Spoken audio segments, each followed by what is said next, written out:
Welcome to Methods in Sinology, a lecture series that is about methods and not necessarily research results.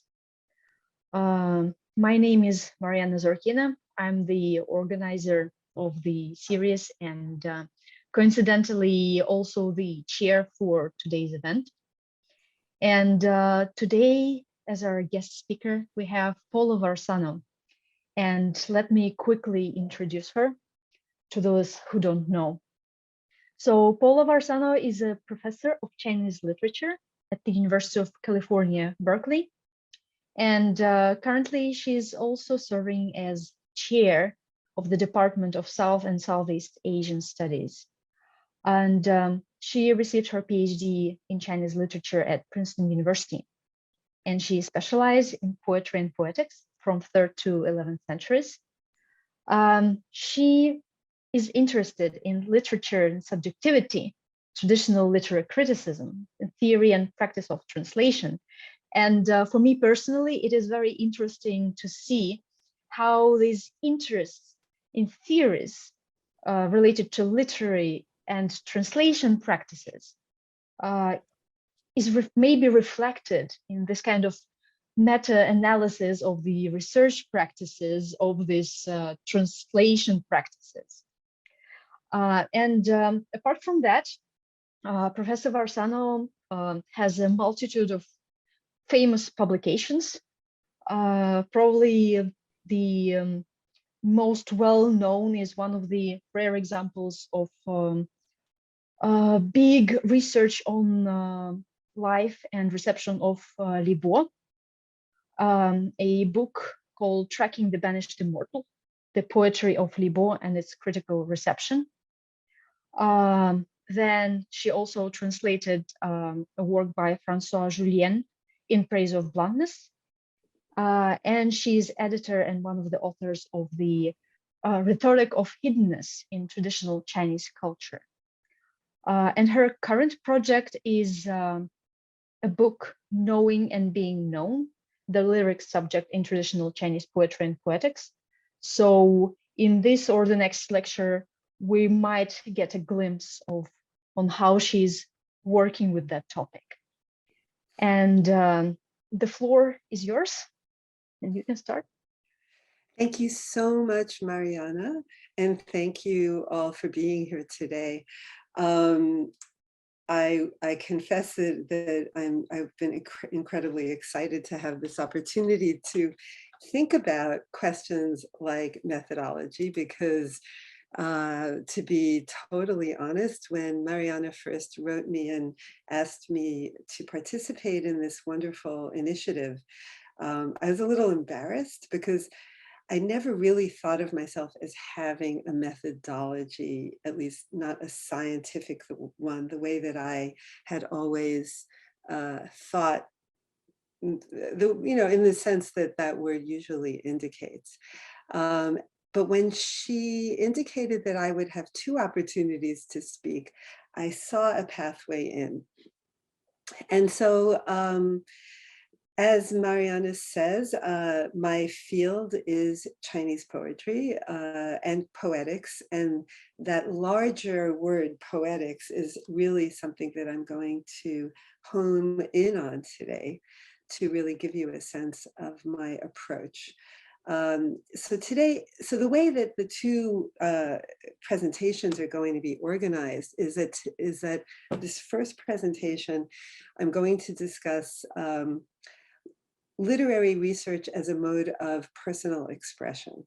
And by this, I don't necessarily mean idiosyncratic or outside of the mainstream or even particularly original, but it rather is kind of an investigation into the way that we write about literature is also an expressive practice, and what that means for me, and how that gives meaning to the work that I've devoted my entire adult life to. So I'll be talking today about what interests me about the subject that I choose. When I do job interviews, for example, I always ask the question of the applicant, okay, I know you're interested in the genre of the Rhapsody of the Han Dynasty, and that's really cool. That's great, very exciting. Why? Like, why? How did you get to that question? What is the driving motivation that keeps a person working on something for months, for years, for a whole career? I want to know how you came to that question and why it interests you and what larger issue you're actually trying to work out. And it's amazing to me that not everybody even thinks about that. And so I'm really excited about using today as a way of both revealing the way I think about that as if I were applying for a job, but also to encourage all of you who may be on the verge of doing that to really ask yourself similar questions and see what you come up with, because invariably there's a reason, and hopefully it's not purely external, right? So anyway, so I'll talk to you a little bit about what drives my interests. I will also be talking about the goals that I aim for in my research and writing. So that's one thing, is how I got interested and how I choose my subjects. The next thing is really, what do I want to achieve in my research? And the third thing is really what are the criteria that I ultimately apply to a research topic that I'm embarking on to make sure that it's worth doing, and that it's something that if I were to come upon it in the library, I'd really want to read it, not just the abstract, but actually go through the article, discover the argument. So those are the three things I'll be talking about today: the interests, the goals, the criteria. And if we have time at the end, I'll just sort of offer you a brief illustration of the process through which I found and framed my current project on lyric subjectivity. And finally, leave room for conversation. Since this is a very small group, and I am very hopeful that we can make up for the lack of scientific conversation that we're going to have today by maybe talking on a more, if I dare say, personal level about what drives our questions and how we translate our motivation into actual readable contributions to the field. Okay. The second presentation, which will be next Thursday, I'll share in very concrete ways the processes and tools that helped me realize two very different article length projects that I completed over the course of my career, including a discussion of translation technique and also the use of literary technical terms, because there is an element of translation in that. And so how do we go about borrowing the technical device terms from English or French, and then see whether they really are good fits for Chinese literature? Are they useful? I'll do a little bit of that today as well. Okay, so to begin, as I was saying before, for me, writing about literature is really quite personal. And I've always been drawn to the scholars whose feelings of attachment to the texts that they write about are at least apparent, if not front and center. Now, this is just me. This is not prescriptive, and I read everybody. I don't, but this is just about how I approach my work and who I am inspired by. I have always enjoyed writers scholars who have an actual voice of their own. To reveal my ancient age, I could say that one of my very first inspirations in the reading of literary criticism in general, and I'm not talking here about Sinology, was Harold Bloom, who I know that he's basically been ignored for a long time. He's even been ridiculed for a long time. He is notoriously unscientific. However, I have long felt, and I still feel upon the rereading of his work, that especially his early work, I feel that reading literature through him, I feel like I have a teacher next to me who cares and who's passionate and who has something to say that I would never have come up with on my own. So it's that opportunity to read alongside a voice, a person, a vision that has always inspired me. In our own fields, I would say that perhaps Stephen Owen has been my absolute biggest influence. And for those of you who are not familiar with his book, Remembrances, that is probably the book that I enjoy the most. He does not pretend to be literary historical. What he does is he grabs an obsession, if you will, or if we were using the Chinese term, the Chinese poetic term, he has his own zhi, he has his own interest. And rather than question, is this going to advance the field? Is this something we're going to, that's going to make me famous, or that's objectively true? He doesn't do that. He writes as a literary person, investigating, or if you will, kind of digging into the patterns and the humanity of the text. It's a beautiful, beautiful little book.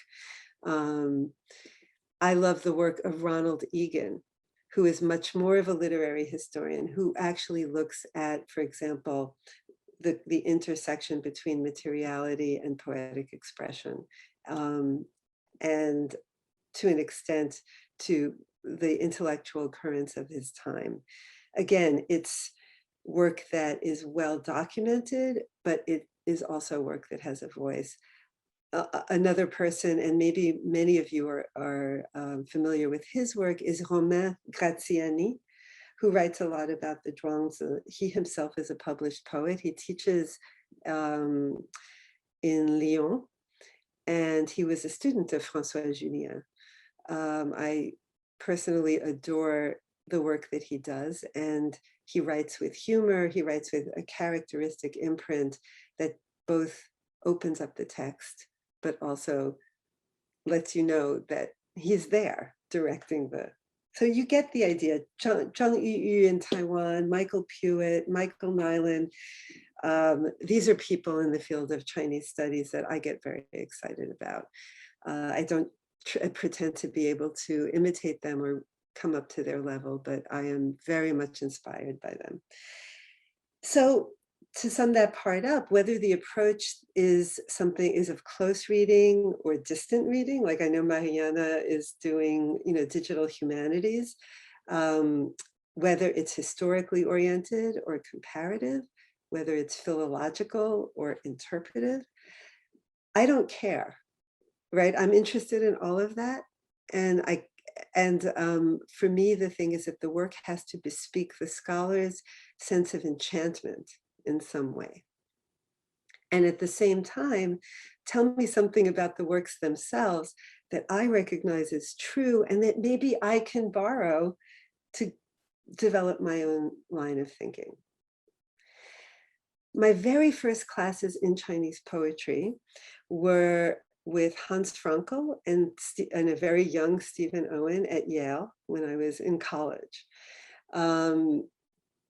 Then at the same time, I was learning classical Chinese from Hugh Stimson. These were all very idiosyncratic scholars, but they did share one interest, and it was very much of their time, because this was, after all, the 1970s.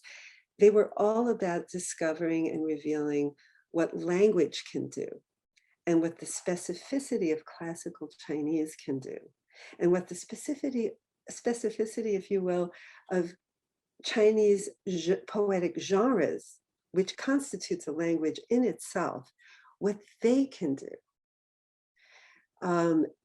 And through that path, which, one can think about as philological, one can also think about it as structuralist, because that was a lot of what was going on then.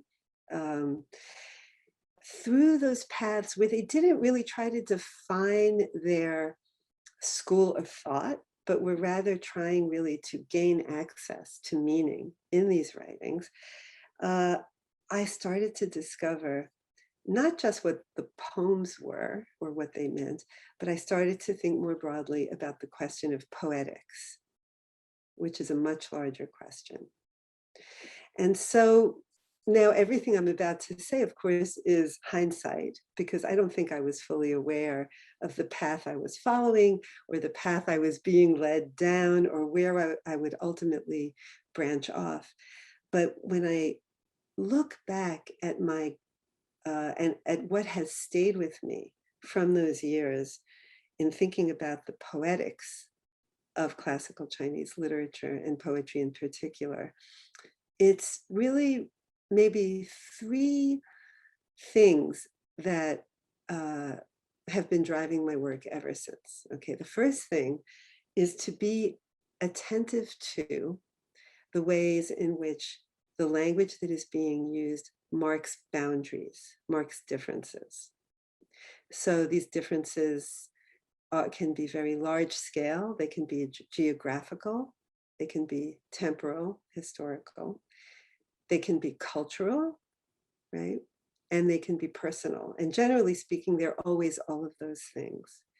So being aware of how a text not only begins and ends, but also the ways in which the use of language marks differences across these different terrains of meaning.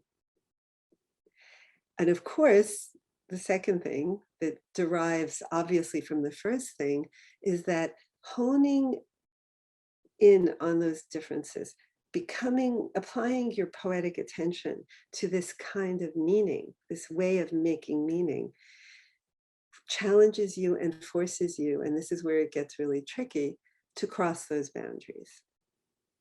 Now, in today's literary discourse, the whole notion of crossing boundaries, entering, pretending or presuming that you have any right or, or any business trying to step into the shoes, if you will, of somebody else whose experience, whose identity is absolutely alien to yours, something you cannot lay any personal claim to, raises a lot of ethical debate. And I think we're all aware of that. However, I think that what I tried to do is to not pretend to erase these boundaries, but rather to deploy them in ways that demonstrate a kind of encounter between the person, the scholar, the human being that I am, reaching out and trying to make meaning of something that, was done 800 years ago in a completely different language, of which I, after decades of study, I still feel that I can only pretend to scratch the surface of, being so distant from the context. So the work there is not only to notice the boundaries, but to in a very self-aware way, figure out how we cross over those boundaries. What is the method? What is the shareable, transmissible, articulatable ways in which we can capture meaning in something that is so different as the kinds of text that I like to work with. And then finally, the third thing is maybe the most aesthetically and philosophically meaningful gesture of all. And that is also the one that is most clearly inscribed into the tradition of classical Chinese literary thought. And that is to look at the ways in which language signifies beyond itself. So in Chinese, we are all aware of that, it's almost a trite phrase now, 言外之意, right? Or 言外之言. this notion that somehow language can step out of itself and point to things that it's actually not capable of encompassing is, to me, the ultimate boundary crossing exercise. And it is the thing that has preoccupied not just me, but I would argue an entire tradition of Chinese readers tackling texts that have been transmitted to their day. And it is in that spirit that I feel I can give myself a certain permission to join in the conversation. A little aside here is that one of my most vivid memories from graduate school, during which I really found the exhilaration of doing this kind of work, was not in any of my poetry seminars, although, you know, those were a constant joy and challenge to me. But it was when I was reading Holomong with Andrew Plax, and it was unbelievably exciting because his approach to teaching that text, and it's something that I sort of feel is with me in everything I do, is we were each responsible for a different commentary. So there were maybe 9 of us in the seminar, and we were each reading Holomong in a different version. And then in the course of a given 3-hour seminar, 2 things would happen. One is he would assign narrative roles to each of us. That is, if we were reading, you know, one of us would be Bao Yu, you know, one of us would be Panji, you know, we would all be in these different roles. And when a dialogue would come up, he did this with Jinping Mei as well, we would have to like read it out with expression and try to be whoever it was. But also in the discussions, in the analysis of the text, we had to represent the commentators that we were reading. We had to argue on their behalf. And what that did, what both of those things did was, you know, in a very visceral way, brought the text to life, collapsed those temporal boundaries, made us think about the fact that real people wrote these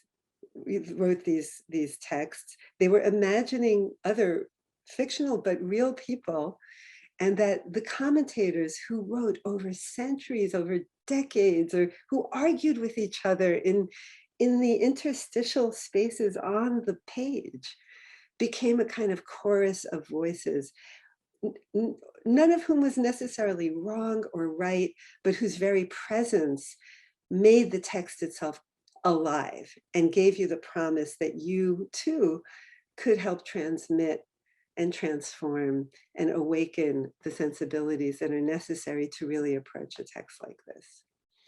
And so I really, in my work, of course, as a result, I rely very heavily on commentary.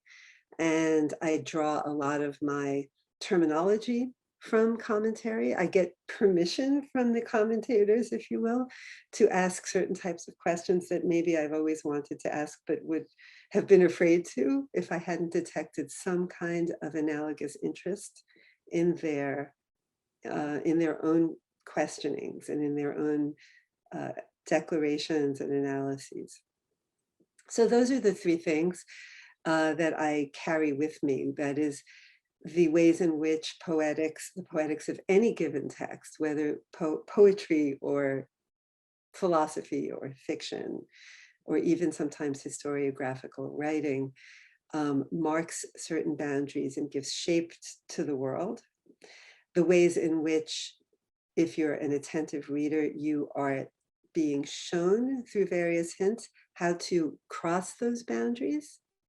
And finally, the ways in which people are drawn together around a text, not because of what it is actually saying directly, but through all the modes of indirect expression and pointing outside of itself that give you opportunities to reawaken those texts in your own work, and to be brave in doing that.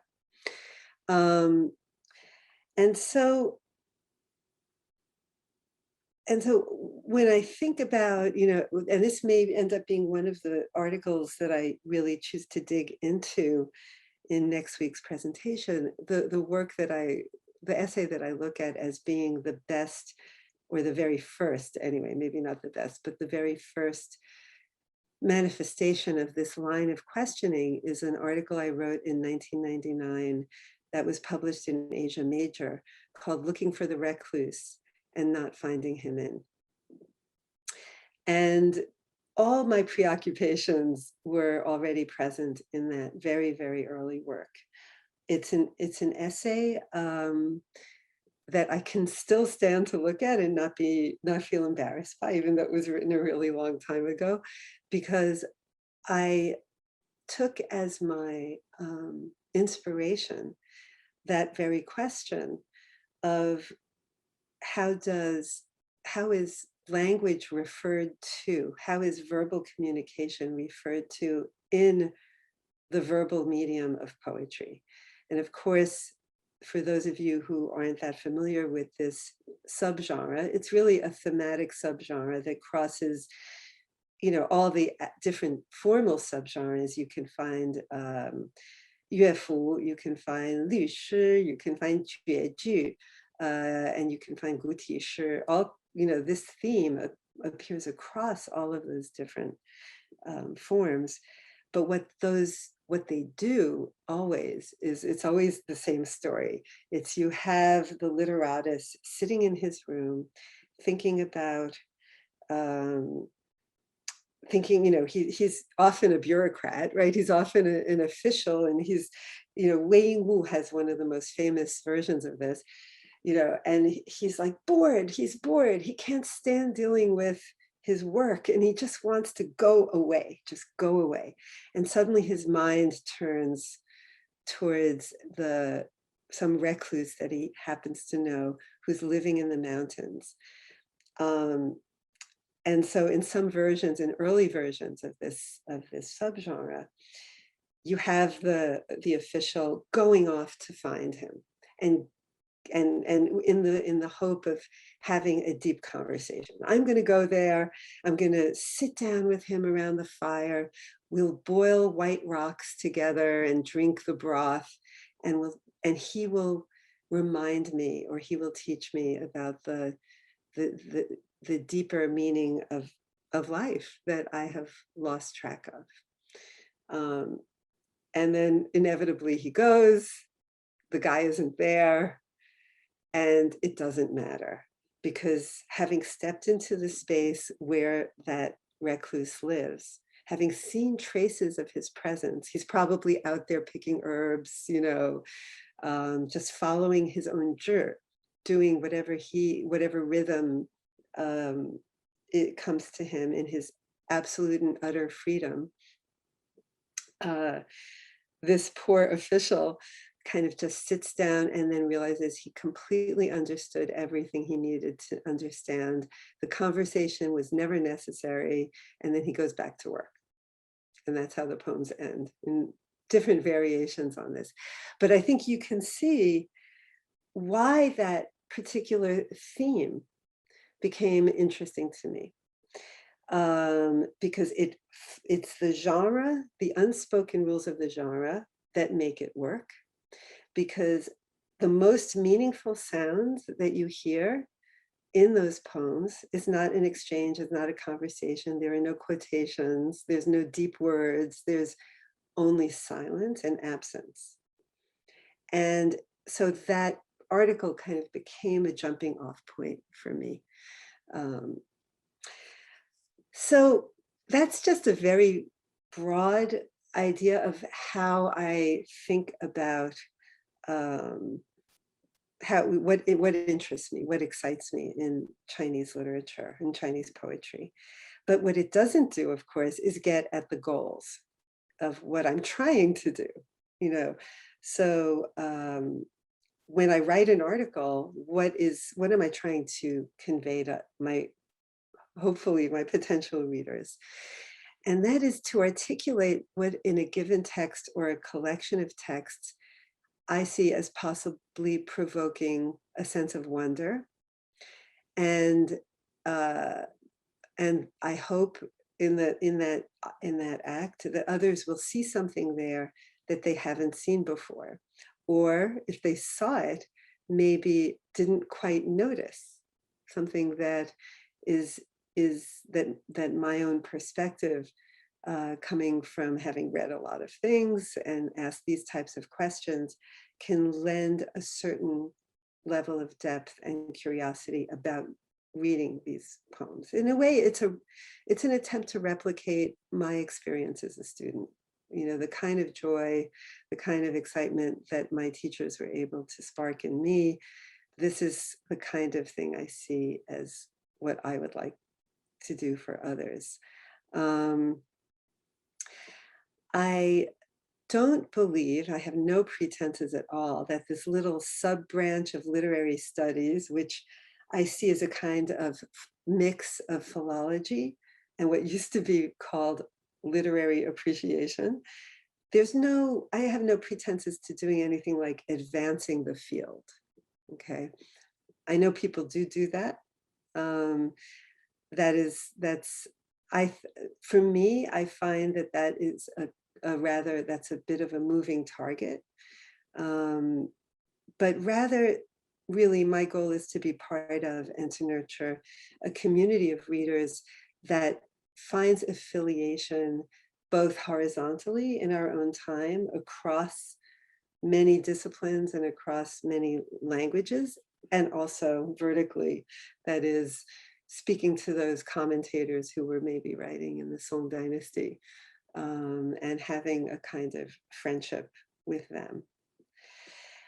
To do that, what I look for always are those unattended questions that are actually hiding in plain sight, the apparent contradictions in a work that actually are not contradictions, the questions that have no definitive answers, but that take you on long journeys through texts that you might not have read otherwise, or that you maybe read a million times, but didn't really think were that interesting. So I search, in thinking about language and boundaries, again, coming back to that touchstone, I search for boundaries that need crossing. I search for lacunae that need filling. So what I actually find myself looking at is paradoxes. And there are plenty, and they're huge. For example, the one I just kind of talked about, that moment of understanding between two people who can't find each other, right? Or another example is the response to a landscape that one doesn't actually see. The ambivalence of the mortal, who's like Li Bai, who's on the verge of immortality, but then says, no, I'm not going to really do that. What is that ambivalence about? Isn't immortality, isn't sagehood, isn't transcendence where it's at? Isn't that what everybody wants? What does it mean that almost every poet, all of the Youxian Shi, they always end with, no, well, yeah, maybe next time. I don't think so. What is that all about? And of course, what I'm really writing about in the project I just finished, the book I just finished, which is that implied unique subjectivity of the seemingly faceless archetype. Okay, these are all big, to me, these are big presences in the landscape of classical Chinese writing that need explanation. Maybe they wouldn't have needed explanation to the people who wrote them and were living then and there, but living here and now, where I am and who I've become in the language in which I'm communicating most of the time, these are big questions. And so I presume that since I'm not alone in being a 21st century non-native Chinese speaker who's fascinated by this tradition, I also assume that maybe other people would like to have those paradoxes pointed up. And if I can't answer the question, then maybe we can just go on and keep asking, just shedding light on these on these difficult subjects. So the next thing is, to think about what it takes to follow through on a given project properly. And overall, and I think that many, many presenters in this ongoing seminar will have talked about the first thing, which is access to the relevant tools, right? And then the second thing is we need to believe that in the existence of even a small readership for the finished product. It's very difficult to make yourself do these things if you think nobody's interested and nobody's going to read them. And that takes a certain amount of thought also. So for the first thing, the tools. It's very important as so far as subjective and personal as my feeling about writing about Chinese literature may be, none of it makes any sense, and it doesn't become anything except just personal exhibitionism unless you are willing to rely on the work of the scholars who've done the kinds of things that I know I'm probably not particularly good at. The people who created the concordances. I know that concordances to a large extent have now been superseded by the various keyword searches that we're able to do through technology. Nevertheless, that's a very recent development. And in my own, now very long practice of this profession, I relied a lot on concordances. And I can tell you, I'm really happy I didn't have to make them. And I'm really, really happy somebody else did. I used them religiously for almost everything I did. The people who parsed out and still do this, the prosodic rules and figured out phonology, the people who pinned down the historical maps, the people who researched and wrote the dictionaries, who collated and compared manuscripts and editions and sharpened the outlines of blurred biographies. Just because you don't want to do this, I'm speaking to myself here, doesn't mean you don't need other people to be doing that. And a little note here is that in talking about maps, one of the most meaningful contributions to my own book on Li Bai was when I had the opportunity in the early 80s to follow Li Bai's footsteps in his very peripatetic travels through China. I did this in 1983 in the company of this wonderful woman in the Student Affairs Office at Fudan University, after having been denied permission because in those days, all these little villages and all these places in rural Anhui and rural Zhejiang and out in Sichuan, they were completely closed to foreigners. They were 不开放. And so I mapped out my proposed itinerary using historical maps, using 地方志. This is how I built this trip. And the government, the schools said, oh, no, 不可能. It's just not possible. And then I said, well, if I could just go to one place, okay, forget the 27 million places, forget the whole itinerary. You guys choose one place and I'll just be so grateful. And I waited like 3 months. And then the next thing that happened was I got permission to go everywhere, but I had to be accompanied. And then they organized the whole trip. So there were little entourages that met me in every little place I went. And it taught me again, it confirmed what I was talking about earlier, that these poetic traditions, even in the early 1980s, coming off of the Cultural Revolution, they are alive and they live in other people and they live in actual places. And it really, that trip informed also the book in very important ways, and I'm happy to talk about that, as well as gave me a stronger sense of why I was doing what I'm doing. So that was super important, and all that because of Di Fangzhi. So you get my point. These the technical contributions and knowing how to use those tools is incredibly important, and I feel that's true today. And of course, there is the willingness to use in a very eclectic way the previous scholarship of all stripes, okay, and not just limit yourself to your favorite graded, like the ones that are the most fun for you. You have to really be present in the whole terrain, and that leads me now to the question of audience. So it's important, I have found, again, kind of almost against my will, to be aware of the dynamics of the field and how that field is currently defined.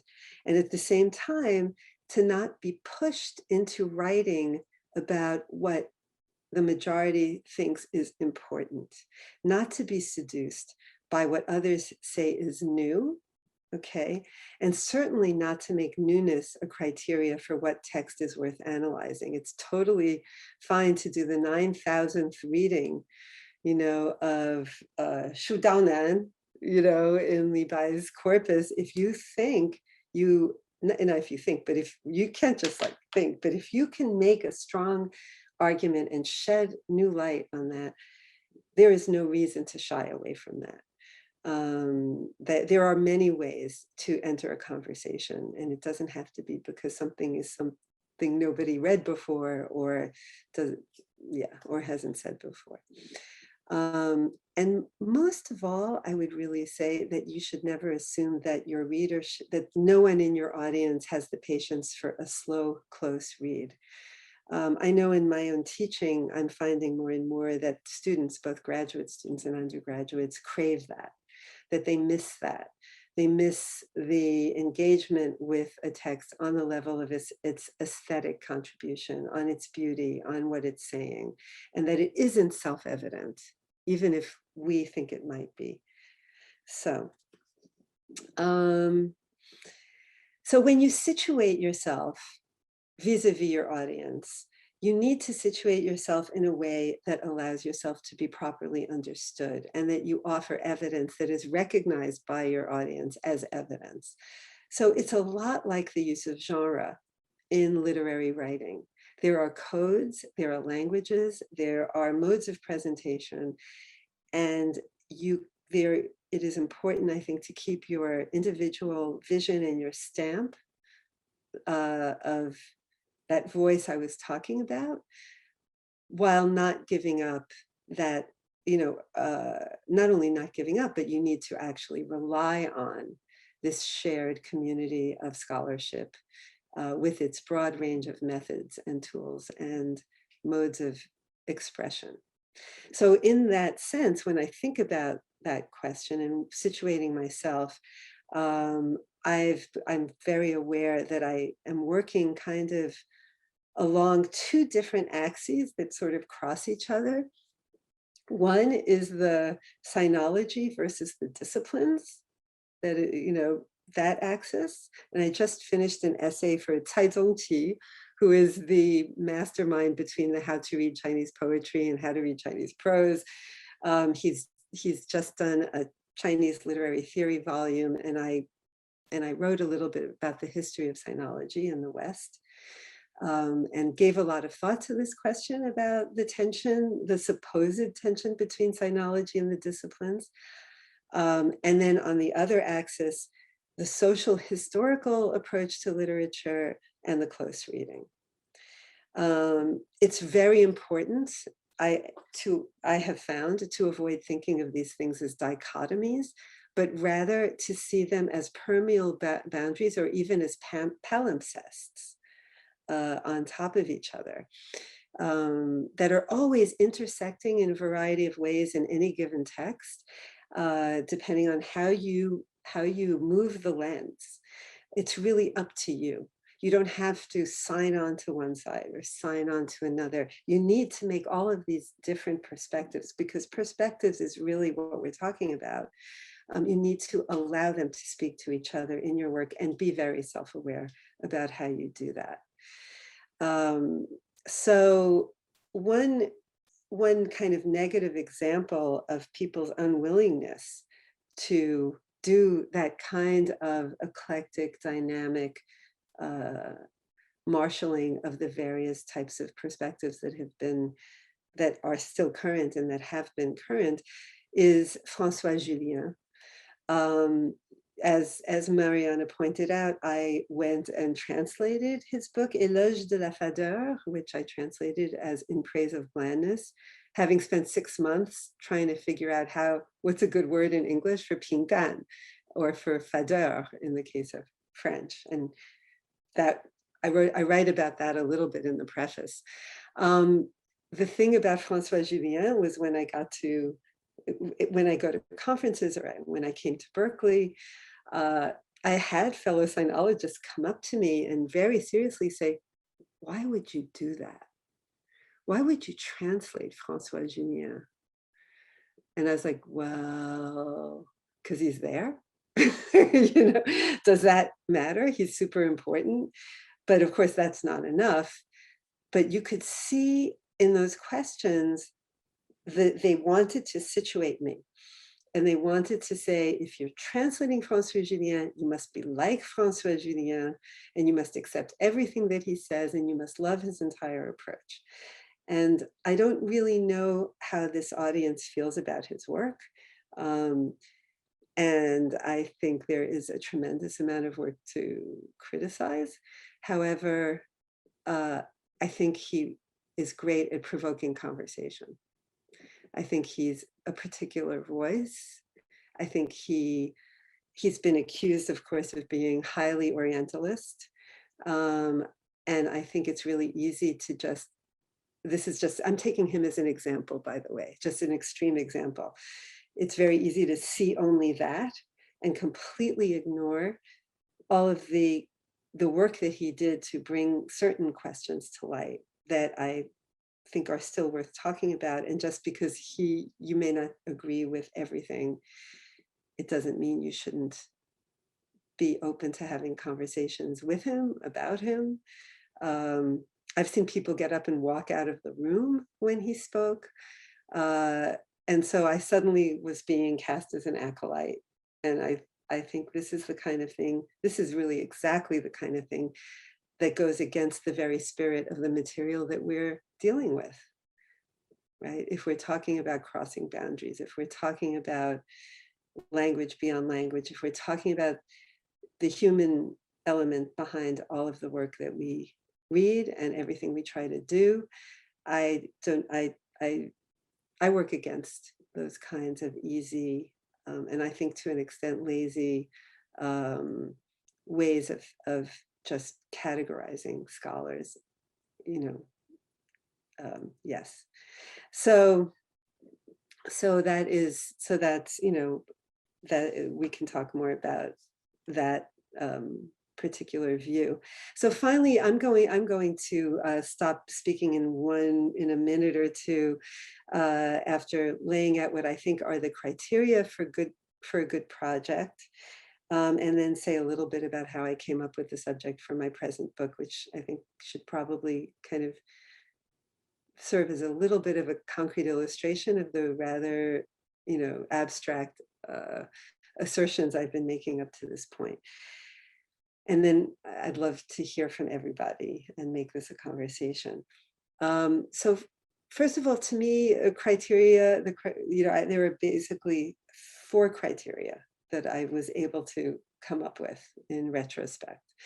One is that a good piece of scholarship has to reflect a sense of wonder about some conundrum or felicitous pattern of expression or material, even, you know, a manuscript issue. There's got to be a sense of wonder, a sense of mystery, something we're delving into without necessarily thinking we have all the answers. It must adhere to a sense of specificity, a groundedness in something, be it historical facts, rhetorical patterning, philosophical meaning, any of those things, while suggesting always broader implications, a larger field of inquiry, greater possibilities of conversation beyond the particular text at hand. It has to be written with a sense of verve and a sense of purpose, bespeaking the presence of a subjective voice that knows about its own subjectivity and doesn't pretend otherwise, and in recognition of a real audience, people who you actually want to communicate with and that you need to be comprehensible to. And finally, it must, no matter how advanced or arcane or specific the subject, I think it has to never lose sight of the important connection between literary pedagogy and research. At its heart, it has to contain a question that could pique the interest of the first-year undergraduate kid in your class, or a well-read non-specialist, somebody who will say, oh, I get why that's an interesting question. I know now why you're telling me all these details. Those are the four things that I think really are the criteria for a good project. If you can't fulfill those, then you need to, I think, reconceptualize. What you need to avoid, what I try to avoid anyway, is defining what my own position solely in terms of someone else's. Like, I am going to be the antidote for so-and-so's mistaken assertion about, the true meaning of the Sima Qian's biographies of the assassin retainers. So-and-so Burton Watson was wrong when he said X, and I am going to tell you that I'm going to fix that. I'm going to, because, well, anyway, we can talk about why. It may be obvious. Another thing to avoid is writing with the sole end of using a piece of literature to prove a pre-existing theory. I am interested in feminist theory, and therefore I'm going to read everything that comes under my glasses, in front of me through that lens, and show how that text really just proves that the theory has been right, even in this foreign context. I find that not so interesting. I think there's something mechanical about that. And so it's the opposite of the kinds of views that I've been wanting to kind of help, that I think along. The third thing is to avoid defacing the beauty of the literature you're talking about by writing poorly, by writing mechanically. There has to be a sense of style. I don't always achieve this. I'm not pretending I do. I'm talking about like what we're aiming for. These are the ideals. And finally, maybe this is repetitive, but imagining, let alone asserting, that you have found the definitive answer to an interpretive problem. So you're always entering and sparking a conversation. You're never putting an end to a conversation. I think it's a really helpful way to think of things. So it's 10 o'clock. Maybe I'll pause here and see if there are any questions. Then if people are interested, and if there's still some time, I can talk a little bit about the knowing others and being known book, and what it is and how it fits into or capstones the kinds of concerns I've been talking about. Thank you all very much for your patience. Yes, thank you. Thank you for this fascinating talk. Just reminding everyone that you can raise a question either by raising your hand or by writing the question in the chat. Or I know that we are limited in time today, so if you don't have time to ask the question, you can always write to us on our email or in Twitter in Sinology. I know that I have a lot of questions, so if I may start. Please. The topics you chose to talk to are very interesting to me specifically because I might be the very opposite of what you are talking about. So yet again, to those who don't know, I do digital humanities. So I do the kind of impersonal and the new that has been mentioned.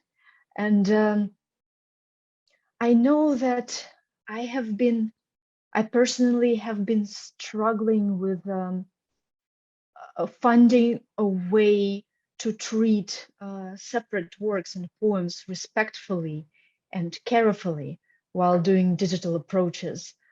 Because if one looks for some global patterns, one who has to do a lot of generalizations, and this butchers the individual works. And I mean, even talking from the point of view of looking at metaphors and literal language, it's really hard to distinguish between them while doing a distant reading.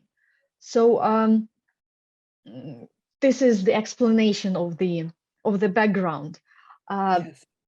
But and you know there is this always this topic of how far into details one should go while discussing some subject. I know that I can't go into details if I want to find some kind of a pattern. But I wonder, do you think that digital humanities and distant reading are completely detached from what you do? Or do you think that there might be some way to utilize these things for yourself? For example, if you know a global pattern, you might be use it to find some more paradoxes. Or do you think that the methods are so different that these two things are completely divorced? Mariana, thank you so much for this beautiful question. And I really appreciate that. I definitely, there's a couple of things. First of all, I put digital humanities in the same box as concordances and maps and dictionaries. I see these things as potentially extremely valuable contributions that the uses of which we actually don't know yet. You know, that's how I see it. I think I think first of all, you know, when it first, you know, started, the first time I was presented to the application of digital humanities in my field was by Jack Chen, who used to teach at UCLA, and now he's at University of Virginia. Very, very interesting scholar. He was a student of Stephen Owen's. So he's really kind of departed from the Owenian approach, if you will. And he came to Berkeley, he gave a talk, and he was basically searching for, it was really intended as a historical sociological approach to the poetry. So who was concentrated where when they wrote sending off poems? I know I don't remember exactly what it was, but he was very, very excited by the beauty of the maps, the digital mappings of these distant readings, the colors and and actually I thought that's kind of unbelievable. You know, it is beautiful. And I just kind of stopped there and I thought, I don't know what I would do with this, but I'll bet somebody can do something amazing with that. You know, and maybe it isn't yet me. So that's one thing. The second thing I would say is that I think it's in its infancy in terms of what is achievable at this point with like, as you yourself said, this question of distinguishing, for example, between metaphor and literal description, shall we say.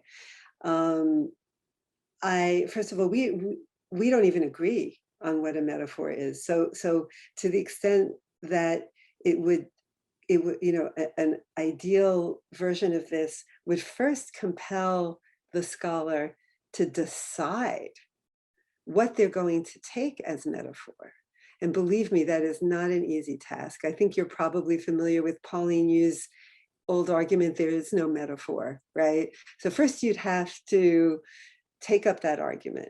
Then you'd have to sort of, and maybe you're already doing this, you would have to show how those terms can be codified in a searchable way. And then if you could do that, I can see a lot of potential for that kind of thing. But I think we're early, and I don't know how fine-tuned the technology is quite at this time. Yes, unfortunately, the technology is still not there. And returning to the metaphor, so one could argue that there are none, but then, for example, there is this book by Lakoff and Johnson, Metaphors We Live By, which argues quite the contrary, that pretty much everything in our language is a metaphor. So it is a very hard choice to make. Yes, you basically go from, yes, you have the whole gamut of possible arguments, right? There is no such thing, but you could, if you choose to abandon, if I can just follow through on this a little bit, if you choose to abandon the idea of metaphor, thinking in terms of the Western technical term, which of course, that's something about which maybe I can talk about next week. If you abandon that and you use the Chinese terminology instead, that can help you clarify what it is you're looking for. And then you don't have to deal with that whole problem. You just say, I'm looking for things that correspond to xing, right? And here is what a xing is. And there are, I would argue, there are late permutations of xing that are not the same as in the shijing, but still have some of the same ingredients. They're sort of, and we could, I would love to talk about that. But if you sort of set your parameters around that, then nobody can argue with you and say, oh, there's no metaphor in Chinese.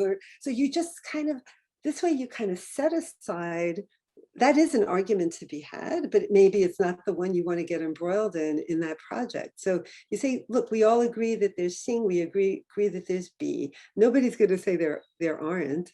So once we say that, let's find those. And then we can have another conversation about whether these are metaphors or they're not metaphors, or right? So there are ways, I think, of refining first conceptually the thing you're looking for. And then I don't know what the technological limitations are, but if you could, but that would be a first step.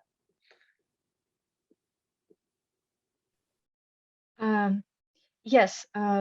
Talking about technological limitations, we plan to have a block on digital humanities in the next semester. Oh my gosh. This is happening. Yes. Oh, great. Um, Could I, since I see there are no hands up, could I possibly ask a couple of questions of the group? I don't know if any of you feel like putting yourselves out there, but I would love to hear, because we're all in, oh, there's Olga. Yes. Hello, I was late. I had a meeting, but hello, Paula. That's okay. I know we're all so busy and it's hard. But I was wondering whether it would be possible to, if anybody would like to share with this group the kinds of challenges that they face in trying to figure out what their own methodological approach is. What kinds of questions do you find yourself running up against that, the kinds of self-doubt, the kinds of self-questioning that comes up, like, well, gee, maybe I should be doing, digital humanities because this is important now, but I really want to do this other thing. And how do I justify it? I see somebody wrote something in the chat. Avital.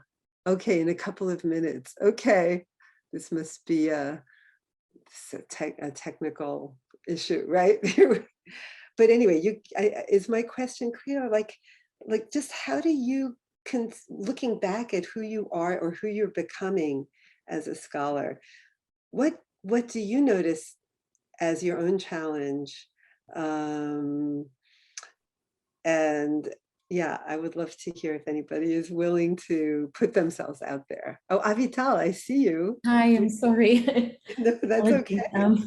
Just passed a bedtime routine with a baby, so Oh my excuse me gosh. for, yeah, so this is why it's a bit of a challenge to join. Thank you for being here. Thank you. So I mean, in this sense, if I can just share, the discrepancy between so I did my PhD at Cambridge, and the discrepancy between the English PhD system and the American one being 7-8 years sometimes. The English PhD system, you basically, or the Cambridge PhD system, you're thrown into the water and you're on your own for 4 years. Yeah. And I felt on one hand like the methodology courses where I had none, absolutely none. I had my wonderful supervisor. We had wonderful discussions over text. I was studying with Roel Sturks. But in terms of methodologies, it's as if I've never studied them in a way, which I think forced me into exploring my own, that I don't know if you can call methodologies, which is why I really found myself relating to what you said in the beginning. Oh gosh, do I have a methodology? And I found myself doing, I think, a combination between digital humanities, or what I perceive as digital humanities, which is the search for words and the search for how the frequency of a word, because I find it fascinating for the creative aspect of it. So if I may, I think there is a connection there. I just have to say, I studied music in singer-songwriter major for 3 years before I did Asian studies. Wow. And I always say that academia to me is like music, but less painful, because you put yourself out there and you have creativity, but to a much lesser bare extent. Yeah, you can hide a little bit. Yeah. Yes, you can go and tracely by, and I mean, that's amazing. This to me is art. And I really enjoyed your talk, so thank you very much. But I just want to say that there's something in there about how much I felt like I was left on my own. That I'm relatively new in I'm a postdoc, so I'm an early career scholar, if I can call myself that. I'm an early career person. And scholar is okay. I won't be able to call myself, but I'm in the early stages of my career and still exploring. But yeah, I found the combination of creativity in a way, almost forced creativity, and engaging with the text and kind of looking for hints, almost like a puzzle work. So I don't know if it answers your question. I think though that and I mean, I'm sorry if I come across as very ignorant with this lack of methodology, but eventually I took some from different things in my dissertation. Especially each chapter was used completely different sources. I wrote about musical criticism and about silence and about, and kind of put them all together.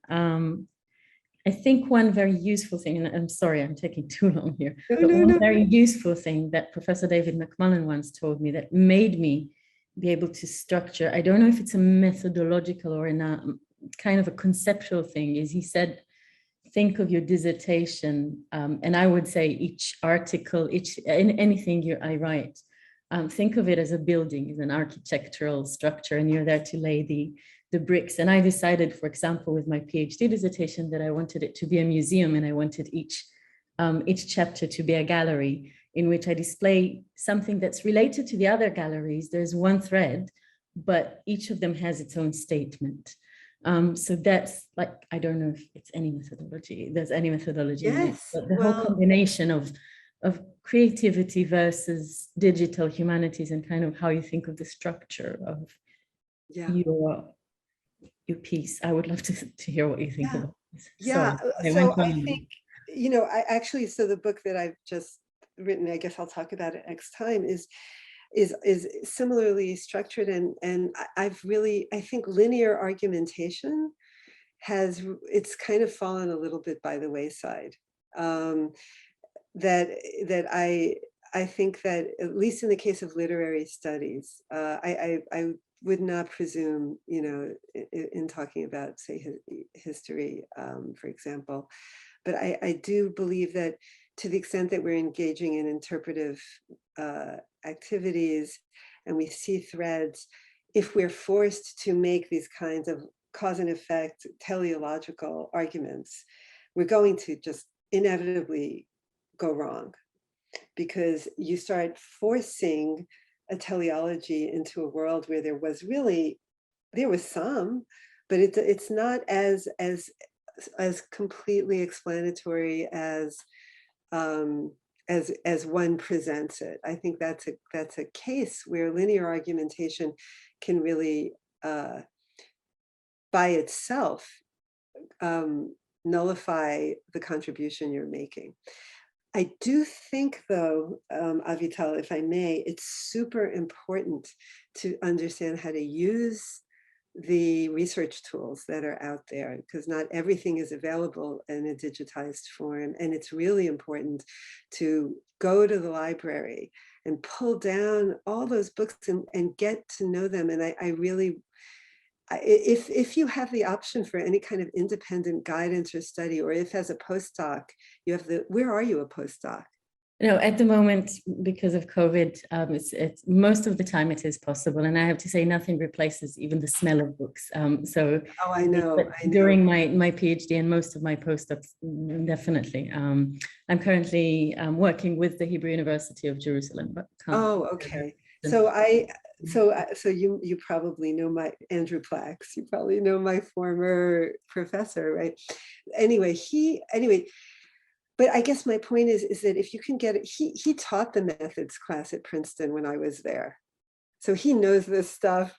And I don't know if he'd be willing, but if you could propose, when everyone can go back onto campus, a group of people who need the same things you need, because I guarantee you're not alone. You are not alone in this. I think you will find that what happens is there's a symbiotic relationship that develops between your questions and the shaping of the archive that happens in those research tools. And I think it's the symbiosis, it's that organic relationship where you're not imposing your questions and you're not totally letting yourself be hemmed in by the existing organization of materials, but rather you massage each other, kind of. And I feel like that's where the most interesting scholarship will come from. And it is the kind of scholarship that people can build on. And listen, I'm not going to pretend. Some people hate the kind of stuff that I'm talking about. And I have been, my work is not appreciated by everybody. And even when I was in graduate school and I started to think this way, I remember one professor telling me, you really should be a creative writer. You're not actually a scholar, and maybe you ought to think about doing something different. And I was so shocked, because I was thinking, wow, that was the greatest compliment. Why is he throwing me out of the field? Anyway, I'm glad I didn't entirely listen, but it was actually a good wake-up call that you can't be completely in your own world, and you do need to be in the field. That was like what I was. So I see that you know that. But I do think it's, if you can like actively cultivate a hands-on knowledge of both the digital and the physical resources that our field offers, then you can really both be very expressive. It's like music, right? You got to know the rules, and then you can be in a way. And yeah, just to make clear, I did attend conferences, seminars, and whatever I could. This was my way of doing this. Like interactions with other scholars are basically, I think they're absolutely crucial to one's work. There's no, although we don't co-author a lot, I think there's no writing on one's own. Right. So right. Yeah. Thank you so much for sharing. No, thank you. I'm sorry for babbling. Not at all. Thank you. Not at all.